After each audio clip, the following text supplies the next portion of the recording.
Hi hello ನಮಸ್ಕಾರ. ನಾನು ನಿಮ್ಮನೆ ಮಗ ಭೂತರಾಜು ಅವ್ರ ಮೇಲ್ಕುಂಟೆ ಮಾತಾಡ್ತಾ ಇರೋದು.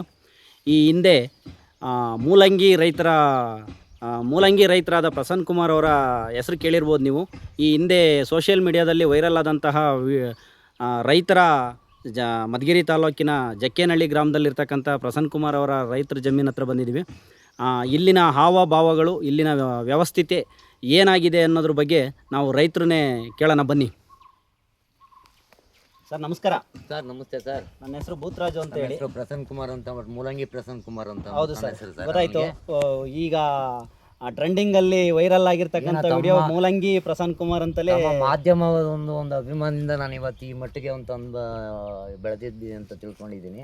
ಇವತ್ತು ನನಗಾಗಿರ್ತಕ್ಕಂಥ ನೋವು ಯಾವ ರೈತರಿಗೆ ಆಗಬಾರ್ದು ಅನ್ನೋ ಉದ್ದೇಶದಿಂದ ಒಂದು ವಿಶೇಷವಾದ ಪ್ರತಿಭಟನೆ ನನ್ನ ಮಾಧ್ಯಮಗಳ ಮುಖಾಂತರ ಬಿತ್ತರ ಮಾಡಿ ರೈತರಿಗೆ ಅನುಕೂಲ ಆಗಲಿ. ಎಷ್ಟೋ ಜನ ಇವತ್ತು ಜಮೀನುಗಳಿಗೆ ದಾರಿ ಇಲ್ಲ. ಒಂದು ಮನೆ ಅಂದ ತಕ್ಷಣ ಅದಕ್ಕೊಂದು ಬಾಗಿಲಿರಬೇಕು. ಆ ಜಮೀನು ಅಂದ್ರೆ ದಾರಿ ಇರಬೇಕಾಗುತ್ತೆ. ನಿಮಿಷ, ನಾವು ಇವತ್ತು ಇಲ್ಲಿಗೆ ಬಂದಿದ್ದ ಉದ್ದೇಶ ಏನಂತ ಅಂದ್ರೆ, ಸೋಷಿಯಲ್ ಮೀಡಿಯಾದಲ್ಲಿ ವೈರಲ್ ಆಗಿತ್ತು ನಿಮ್ಮ ವಿಡಿಯೋ.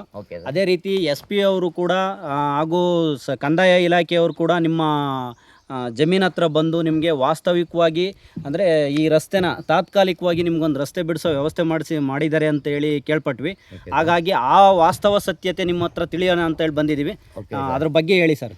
ಅದ್ರ ಬಗ್ಗೆ ಅಂತಂದರೆ ಇವತ್ತು SP ಅವರು, ಲೋಕಾಯುಕ್ತ SP ಅವರು ಬಂದಿದ್ದಾರೆ, ಮತ್ತು AC ಅವರು ಬಂದಿದ್ದಾರೆ, ಮತ್ತು ನಮ್ಮ ತಾಲೂಕು ದಂಡಾಧಿಕಾರಿಗಳು ಸಮೇತ ಬಂದು ಅವರ ಅಧಿಕಾರಿಗಳು ಸಿಬ್ಬಂದಿಯವರಿಗೆಲ್ಲ ಬಂದುಬಿಟ್ಟು ಹಿಂದೆ ಮಾಡಿಕೊಟ್ಟಿರ್ತಕ್ಕಂಥ ದಾರಿಯನ್ನು ಒಂದು ಅಧಿಕೃತವಾಗಿ ಮಾಡಿಕೊಡೋ ಒಂದು ಉದ್ದೇಶದಿಂದ ಬಂದುಬಿಟ್ಟು ಸ್ಥಳ ಪರಿಶೀಲನೆಗೆ ಅಂತ ಬಂದಿದ್ದಾರೆ.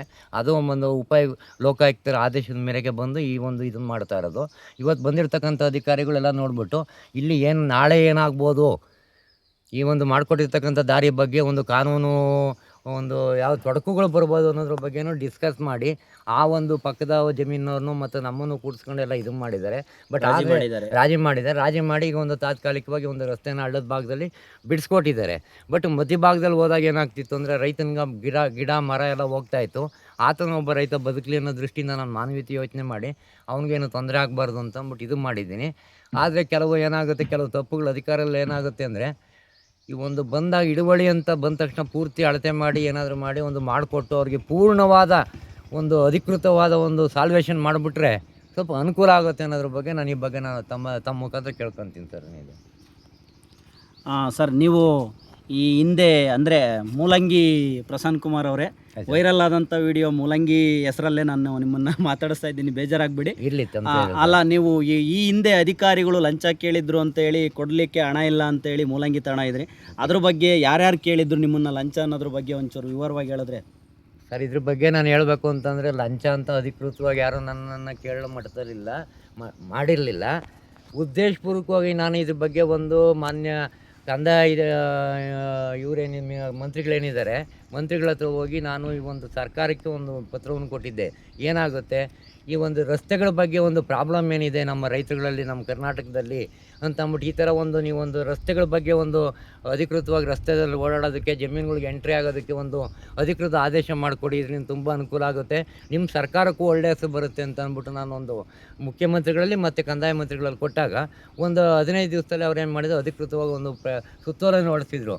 ಯಾವುದೇ ಜಮೀನುಗಳಿಗೆ ಹೋಗ್ಬೇಕಾದ್ರೂ ಸಮೇತ ಯಾವುದೇ ಇಲ್ಲ, ನಮ್ಮ ಹೊಲ ನಮ್ಮ ದಾರಿ ಅಂತಲ್ಲ, ಅದು ಯಾವುದೇ ಜಮೀನುಗಳಿಗೆ ಹೋಗೋದಕ್ಕೆ ಈಸ್ಮೆಂಟ್ ಆಕ್ಟ್ ಪ್ರಕಾರ ಅವನು ಉಪಯೋಗಿಸೋದಕ್ಕೆ ಅದನ್ನು ಹಕ್ಕನ್ನು ಅವನಿಗೆ ಇರುತ್ತೆ. ಹಂಗಾಗಿ ಯಾವುದೇ ಜಮೀನಿಗೆ ಹೋಗಿ ವ್ಯವಸಾಯ ಮಾಡ್ತಕ್ಕಂಥ ಜಮೀನ್ದಾರಿಗೆ ಪಕ್ಕದ ಜಮೀನವ್ರು ತಡೆ ಒಡ್ಡಬಾರ್ದು ಅದಕ್ಕೆ ಅಂತ ಅಂದ್ಬಿಟ್ಟು ಆದೇಶ ಮಾಡಿದ್ರು. ಇದ್ರ ಬಗ್ಗೆ ನಾನು ಹೋಗಿ ಅವ್ರಿಗೆಲ್ಲ ಥ್ಯಾಂಕ್ಸ್ ಅಂತ ಹೇಳಬಂದೆ. ಆ ಆದೇಶದ ಮೇಲೆ ನಾನು ಈ ಪ್ರೊಟೆಸ್ಟನ್ನು ಸ್ಟಾರ್ಟ್ ಮಾಡಿದ್ದು. ಯಾಕೆಂದರೆ ಅಧಿಕಾರಿಗಳು ವಿಳಂಬ ಮಾಡ್ತಾನೆ ಬಂದರು. ಅದನ್ನು ಆದೇಶ ಇಟ್ಕೊಂಡು ಬೇಕಾದಷ್ಟು ದುಡ್ಡುಗಳನ್ನು ತಗೊಂಡು ಬೇಕಾದಷ್ಟು ಜನಕ್ಕೆ ಇವತ್ತು ಕೇಳಿದರೆ ಮಾಹಿತಿ ತೊಗೊಂಡ್ರೆ ಇವ್ರು ಎಷ್ಟು ಜನಕ್ಕೆ ದಾರಿ ಮಾಡಿಕೊಟ್ಟಿದ್ರು ಅನ್ನೋದು ಮಾಹಿತಿ ಸಿಗುತ್ತೆ. ಇವತ್ತು ಅದು ನನಗೆ ಹಾಕ್ಬಿಟ್ರು. ಫಸ್ಟ್ ಅರ್ಜಿ ಕೊಟ್ಟರು, ನಾನೇ ಮೂಲೆಯಲ್ಲಿ ಕುಂಡಿಸ್ಬಿಟ್ರು. ನನಗೆ ಆದೇಶ ತಗೊಂಡ್ಬಿಟ್ಟು ಇವ್ರು ದುಡ್ಡು ಮಾಡ್ಕೊಂಡ್ರು. ಹೌದು ತಾನೇ, ದುಡ್ಡಿನಿಗೋಸ್ಕರ ತಾನೇ ಮಾಡ್ತಾ ಇರೋದು, ಅಥವಾ ವಿಳಂಬ ಮಾಡೋದು ದುಡ್ಡುಗೋಸ್ಕರನೇ ಅಲ್ವಾ? ಇಲ್ಲ ನನ್ನ ಕೈಯಲ್ಲಿ ಮಾಡೋಕ್ಕಾಗುತ್ತೆ ಅಥವಾ ಮಾಡೋಕ್ಕಾಗಲ್ಲ ಅಂತ ಒಬ್ಬ ರೈತನಿಗೆ ಹೇಳ್ಬಿಟ್ರೆ ಅವ್ನು ಬೇರೆ ವ್ಯವಸ್ಥೆ ತೊಗೊತಾನೆ. ಇಲ್ಲಾಂದರೆ ಅವನು ಅಧಿಕೃತವಾಗಿ ಬರ್ತದೆ, ಇವತ್ತು ಬರ್ತಾರೆ, ನಾಳೆ ಬರ್ತಾರೆ, ಇಲ್ಲ ದುಡ್ಡು ಕೊಡಬೇಕೇನೋ ಅವ್ರಿಗೆ, ಇಲ್ಲ ಕೇಳೋಕ್ಕೂ ಬರೋಲ್ಲ, ಅವ್ನು ಇಸ್ಕೊಳಕ್ಕೂ ಬರೋಲ್ಲ, ಈ ಥರ ಆಗಿ ಹೋಗ್ತಾ ಇದೆ. ಆ ಉದ್ದೇಶದಿಂದ ಮಾಡಿದ್ದೀನಿ ಸರ್ ನಾನು ಇದ್ರ ಬಗ್ಗೆ. ನಾನು ಈಗ ನಿಮ್ಮ ಜಮೀನು ಎಲ್ಲ ತೋರಿಸಿ ಸರ್, ನನ್ನ ಜಮೀನು ಇದೇ ಬರುತ್ತೆ ಸರ್. ಇದು ಫುಲ್ ಎಲ್ಲ ಇಲ್ಲಿಂದ ಬೌಂಡ್ರಿನಾ? ಹೌದು ಸರ್, ಇಲ್ಲಿಂದ ಬೌಂಡ್ರಿ. ಇದರಿಂದ ಬೌಂಡ್ರಿ ಇದು ಫುಲ್ ನಿಮ್ಮದೇ ಬರುತ್ತೆ. ಹೌದು ಸರ್. ಎಷ್ಟು ಎಕರೆ ಬರುತ್ತೆ ಸರ್ 3 ಎಕರೆ 37 ಕುಂಟೆ ಇದೆ. 3 ಎಕರೆ. ಸರ್ವೆ ನಂಬರ್ ಎಷ್ಟು ಸರ್? 4/8 ಇದು 8/1 ಸರ್ವೆ ನಂಬರ್ ಸರ್. 4/18 ಸರ್ವೆ ನಂಬರನ್ನು ಆದಿ ನಾನು ಈ ಕಡೆ ಬರಬೇಕಾಗುತ್ತೆ. ಸರಿ ಸರ್. ಈಗ ತಾತ್ಕಾಲಿಕವಾಗಿ ಈ ರಸ್ತೆ ನಿಮಗೆ ಬಳಕೆ ಮಾಡೋಕ್ಕೆ ಬಿಟ್ಕೊಟ್ಟಿದ್ದಾರೆ. ಮಾಡಿಕೊಟ್ಟಿದ್ದಾರೆ. ಜಿಲ್ಲಾಧಿಕಾರಿಗಳು ಅಧಿಕೃತ ಆದೇಶ ಮಾಡಿಸ್ಕೊಡ್ತೀವಿ ಅಂತ ಅಂದ್ಬಿಟ್ಟು ಭರವಸೆ ಕೊಟ್ಟೋಗಿದ್ದಾರೆ. ಅಂದರೆ ಇದನ್ನು ಪರ್ಮನೆಂಟ್ ಮಾಡ್ಬೋದು ಅಂತ ನಿಮ್ಗೆ ನಂಬಿಕೆ ಇದೆಯಾ?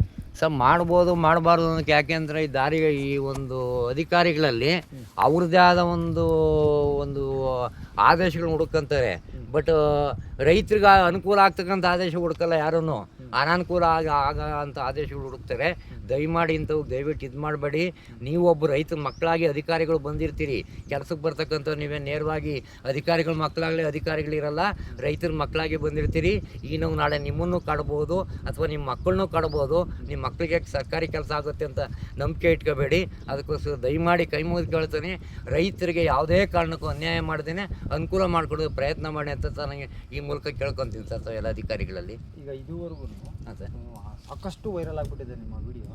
ಇದೆ ಯಾವ್ಯಾವ ಅಧಿಕಾರಿಗಳು ನಿಮ್ಮನ್ನು ಮೀಟ್ ಮಾಡಿದ್ರು? ಸರ್ ನನ್ನ ಇಲ್ಲಿವರೆಗೂ ಬಂದ್ಬಿಟ್ಟು ಫೋನ್ ಕಾಂಟ್ಯಾಕ್ಟಲ್ಲಿ ಮಾಡಿದ್ದಾರೆ ಬಿಟ್ಟರೆ ನೇರವಾಗಿ ಬಂದು ಅಧಿಕಾರಿಗಳು ಯಾರೂ ಮೀಟ್ ಮಾಡಿರಲಿಲ್ಲ. ಈ ತಾಲೂಕು ದಂಡಾಧಿಕಾರಿಗಳ ಕೆಳ ಹಂತದ ಅಧಿಕಾರಿಗಳು ಮಾತ್ರ ಮೀಟ್ ಮಾಡಿದ್ದಾರೆ ಅಷ್ಟೇ. ಮತ್ತು AC ಅವರು ಬಂದಿಲ್ಲ, DC ಅವರು ಬಂದಿಲ್ಲ, ಯಾರೂ ಬಂದಿಲ್ಲ. ಮತ್ತು ಲೋಕಾಯುಕ್ತರು ಬಂದಿದ್ದಾರೆ, ಲೋಕಾಯುಕ್ತ ಅಧಿಕಾರಿಗಳು, ಜಿಲ್ಲಾಧಿಕಾರಿಗಳು ಅವರೆಲ್ಲ ಬಂದ್ಬಿಟ್ಟು ನನ್ನ ಮೀಟ್ ಮಾಡಿದ್ದಾರೆ ಸರ್ ಅಷ್ಟೇ. ಇನ್ನು ಬೇರೆ ಯಾವ ಅಧಿಕಾರಿಗಳು ಬಂದು ನನ್ನ ತಾಲ್ಲೂಕು ಮಟ್ಟದ ಅಧಿಕಾರಿಗಳು ಯಾರು ಬಂದಿಲ್ಲ, ಯಾರೂ ಬಂದಿಲ್ಲ. ಆದ್ರೆ ಜಿಲ್ಲಾ ಮಟ್ಟದ ಅಧಿಕಾರಿಗಳು ಲೋಕಾಯುಕ್ತ ಅಧಿಕಾರಿಗಳು ಬಂದಿದ್ದಾರೆ, ಲೋಕಾಯುಕ್ತ ಅಧಿಕಾರಿಗಳು ಬಂದಿದ್ದಾರೆ. ರೆವಿನ್ಯೂ ಡಿಪಾರ್ಟ್ಮೆಂಟ್ ಅವ್ರು ಇನ್ನು ಇನ್ನು ಜಿಲ್ಲಾ ಮಟ್ಟದವ್ರು ಯಾರೂ ನನ್ನ ಸಂಪರ್ಕನೇ ಮಾಡಿಲ್ಲ ಇಲ್ಲಿವರೆಗೂ. ಈಗ ಪ್ರೆಸೆಂಟ್ ಈಗ ಈ ರಸ್ತೆ ಅಂತ ಹೇಳ್ತಾ ಇದ್ದೀರಾ ನೀವು? ಹಾಂ ಸರ್. ಈಗ ಮುಂದೆ ಈಗ ಇದು ಟೆಂಪ್ರವರಿ ಅಂತ ಹೇಳ್ತಾ ಇದ್ದೀರಾ, ಪರ್ಮನೆಂಟ್ ಅಲ್ಲ ಇದು ಹೌದು ಸರ್. ಅಲ್ವಾ? ಈಗ ಈ ಮುಂದೆ ಯಾವ ರೀತಿ ಪ್ರಾಬ್ಲಮ್